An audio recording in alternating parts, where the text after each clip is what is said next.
Hello YouTubers. Now I've been asked to give a bit of advice on a clutch for Vauxhall Vario van. It's from one of my subscribers, James. Appreciate it, thank you. Now there's not really a lot I can say because obviously I don't have a vehicle here, but I can just give you a few tips on how to do it. It's not too bad with the engine and gearbox being quite low, so they're easy to get to. Just a couple of things you have to be aware of. It's very easy. The earths, when you take out the bolts, there's sometimes a few earth cables. Make sure you put the earth cables back, because when you pull everything out and the gearbox come out, them earth cables can get lost in all the wires and then the thing won't start, and it's just a simple case of putting the earth wires back. So just be aware of the earth wires, and obviously all the clips that control like the reversing light, the speedo and stuff like that. Make sure you clip all them off, because if you hang the gearbox down, they can easily break. Another thing is gear linkages are a nightmare. Gear linkages, take off the gear linkages. There's special ways to take them off. I can't remember off the top of my head which ones they are.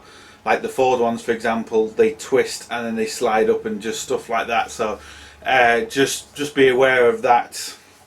And really, once you've got the gearbox out, the other thing I would say is replace the whole thing. Replace the full clutch. None of this just buying the clutch, just buying the release bearing, just buying the pressure plate. Replace everything. You're pointless just doing one thing. If you've got a dual mass flywheel, try and get a solid flywheel conversion. There's a lot of solid flywheel conversion kits out there. There's not conversion kits for every car, but if there's one available, get it. Honestly, solid dual mass flywheels, waste of time, absolute waste of time, and seriously expensive as well. I mean, I remember doing one on a Mondeo, and the dual mass flywheel was the price of the whole kit. I think it was like 450 euros for the flywheel conversion kit, and the dual mass flywheel alone was 500 and something. So they're a waste of time, too expensive, get rid of them. When you buy a clutch, you'll get the 3-piece clutch kit. If you're not getting the flywheel, obviously, you'll get the release bearing. These are obviously second hand, these are out of a car. You get the clutch and you get the pressure plate. Now, a couple of things. When you get the new release bearing, it's so tender, but don't press this down, because you can mess them up. So this is what basically puts pressure on the clutch. And there's the bleed nipple, as you can see. So don't press that down. If you want to know how to bleed it, I've already done a video on how to bleed a clutch, and they're the same on all of them. So yeah, don't press it down. I know it's tempting, but don't press it down. Now you get the new, obviously, clutch. Now, as you can see, hopefully you can see from this one's obviously wet, but it's gone. We're actually touching the rivets. So I took this clutch out of, this was a Focus the other day, so we replaced this one. But as you can see, it's down to its rivets. The clutch plate is very thin. The new one's twice as thick as this. And obviously these are the springs. Another thing you want to be aware of is when you look at the actual clutch kit, you'll see one end sticks out. See that? A lot further than the other end. And it's important, you can see it there now, compared to that end. It's important to get this on the gearbox side. It's sometimes written on them, it says gearbox side here. So if you imagine the engine being here and the gearbox being this side, this bit has to be on the gearbox side, because if you put it on the actual flywheel, this is too high and it won't clear the flywheel properly. So just make sure you got the clutch the right way around. It's very important. Most cars, they'll fit that way and you'll get everything back together, but you won't have a clutch. So make sure you have this bit the right way. It's so important, believe me. And if you're not sure, like I said, the highest bit that's sticking out, put it towards the gearbox side. That's all you got to do. So that's a few little tricks on that. And this will be your last bit. This will be your pressure plate. These are the springs that push everything down. Again, you know, just replace it, because what happens is these springs get weak. Even though physically you won't be able to move them with your hands, but they do get weak. And if they get weak and you put a new clutch in, yeah, might be great for 2 months, 3 months, 2 weeks, but it's going to give you problems. So that's what a pressure plate looks like. 6 bolts. These can really only go on one way, same on every car. You have little pins in the middle and you have the 2 bolts either end. They can only really fit on one way. But what you want to make sure is when you buy the new clutch, and this is the problem with doing a clutch, you can't tell if you've got the wrong bit or not because you have to take it out. An oil filter you can physically see, an air filter, you know, it only takes a few seconds to take them out, you can see. A clutch you can't. Unfortunately, you have to completely strip the gearbox, take out the clutch and hope you've got the right one. It sometimes doesn't work that way, but that's just a clutch, unfortunately. A bit of a nightmare. So that's really the clutch. Another thing you want to be careful, well, not so much careful of, but another thing you want to have, and it's very simple, is a clutch centering tool. These things are only a couple of quid. They're really, really cheap. I think this one was only a £5 or something like that. Not expensive. And you get different ends. And basically what happens is, as you can see, as I screw in this end, this silver bar in the middle goes in and it flares out. You can see that. Maybe not showing, but you can see it now. It's flaring out the top, right? So this is very important, and the reason this is important because this aligns the clutch. So what you need to do is you need to get your pressure plate. You put your clutch in, put that on the gearbox side. Now, so your clutch, they're basically they're together. You put your clutch centering tool in the middle. This is very difficult to kind of do it as I'm talking to you.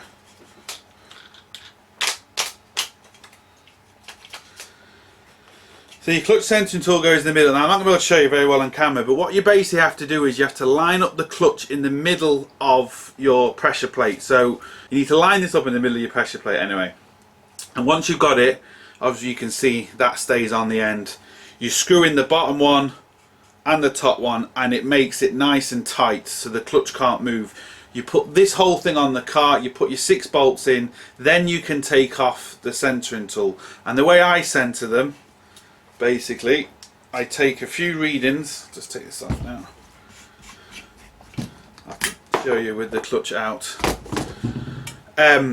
You can see a few little kind of bits that stick out on the pressure plate, and I just basically look at them 3 and I make sure the gap is the same all the way around. If the clutch basically, as you can see now, you can see too much up here and nothing down there. As you can see, there's an awful lot of movement, as you can see. I don't know if you can see that. There's an awful lot of movement on there. And the thing is, if you don't get it centered, when you put the gearbox back, the gearbox will go, the splines will go in, but the bolts won't line up. And you have to force it, and it will go if you force it, but it just makes your life so much more difficult. So buy a clutch aligning tool, center the clutch in the middle of the pressure plate, bang it on, 6 bolts, sorted. It is really simple as that. Without this thing, you can do it, but it's a fucking nightmare. Now the only other thing I need to show you, which I have to go downstairs, is a couple of tools, the way to support the engine, because that's obviously very important. So let's go downstairs. Now YouTubers, we're downstairs. A couple of important bits of kit you really need. I've made these ones myself because one of them especially is absolutely ridiculous price. So I saw the picture in the book and I basically made one. Very simple, took me a couple of hours, but anyway. So this is the first bit of kit I'm going to show you. You can kind of get away without using these if you haven't got a lift, but it makes your life so much harder. You can use jacks. I've done it on the floor, but it's a nightmare using jacks because the jack underneath always gets in your way. But anyway, the first bit of kit which is handy is basically this big bar. Now hopefully I'll bring it a bit closer so you can see it. It's just 2 bits of steel basically. See, it's quite long. Now I made this a lot longer than the ones you buy, because the ones you buy doesn't do vans and stuff like that. But basically you have 2 black mounts on each side which basically sit on the wing. So where the wing bolts in, this what this sits onto, and you have one on the far side as well. So that sits on top of the 2 wings and it gives you a big bar in the middle of your engine. Then what you do, now on mine I have 2 of them. These big like hooks. And as you can see, you've got it's just a big bar with a hook on the end, and this can spin all the way down. And what you do is, on your engine you have eyes, lifting eyes, that if you just take the engine out you can actually lift the engine up. You get a chain and you get a hook. Now sometimes you can get this hook in the engine eye, sometimes you can't. So you basically hook this onto the engine, onto the hook, and you hook this onto the engine and you can screw it up, and as you take off the mount on your gearbox, this will support the engine, so your whole engine and gearbox doesn't fall down, even though you've still got a mount on the other side of your car. But if you let the engine drop, you could damage that mount on the other side of your engine, so you don't want to do that. So this bar allows you to stop that happening. Now the problem is, yes, the bar does get in the way, so what I do is, that's the last thing, I take all the bolts off first, and the bar is kind of the last thing I put on. Then once I had the bar on, then I'll take off the gearbox mounts on the side of the engine. So it is annoying, it does get in the way, but it's very handy. Now there's another way. Now this is it. Hopefully this comes in. I know this looks really freaky and weird, but basically what this does is, this allows you to put the engine mount underneath the engine rather than on top. As you can see, this part here goes on the sump, and all these hooks, this is hard to hold it and show at the same time, but these hooks that are here, they hook onto the subframe of the car, and this then goes near the exhaust and just gives you, like this end goes on the sump, and this end goes on the back of the car, so it just gives you, you know, a bit more leverage and stuff. But as you can see, everything is adjustable. These bars are fully adjustable. So are these hooks, and so is the actual part that goes on the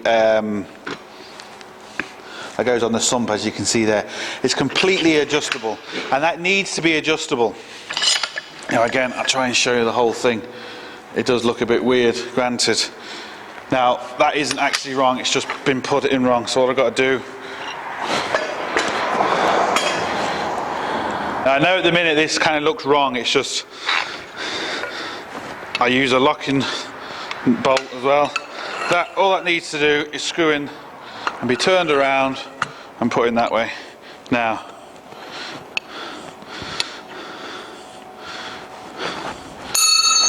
that'll make a bit more sense. So that's the part that goes underneath the sump, and this is the part that goes near the back. And these hooks, again, the thing with these hooks is they're fully adjustable, so they can slide, as you can see, they can slide up the whole way of the shaft, and they're fully adjustable.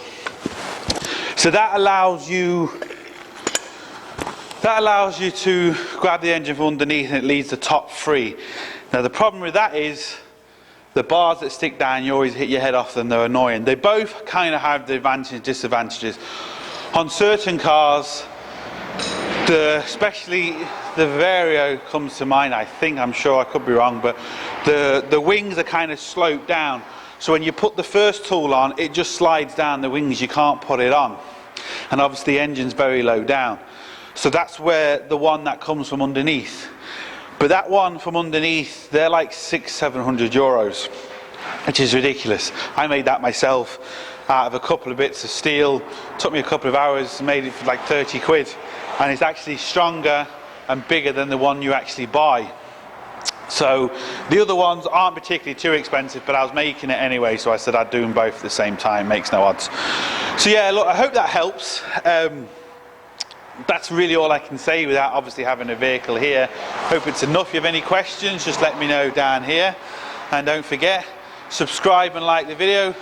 See you for the next one. Don't forget, get your hands dirty.